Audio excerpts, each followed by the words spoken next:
किनभने यो एकादशीमा श्रद्धाले भक्तिले व्रत बसेर कति जन्मको कसको पाप नाश भएको छैन र आजसम्म सबैको भएको छ। भस्मताम याति राजेन्द्र अपि जन्म सतोद्भवम्।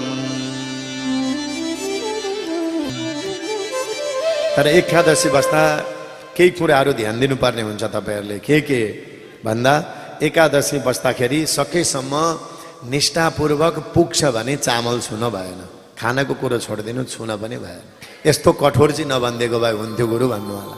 अब आफूले नखाए पनि छोराछोरी स्कुल जान्छन्, श्रीमान अफिस जानुहुन्छ, पकाएर खुवाउनु पर्यो भन्दा त्यो त बाध्यता छ। तर साँच्चै एकादशीको व्रत गरेको दिन के छुन हुँदैन अरे भन्दा चामल, हैन? आफ्नो प्रयोगको लागि चामल नछुनु। अनि अर्को बैगुन पनि नछुनु। नेपालीमा बैगुन भन्छ, हिन्दीमा बेगन भन्छ।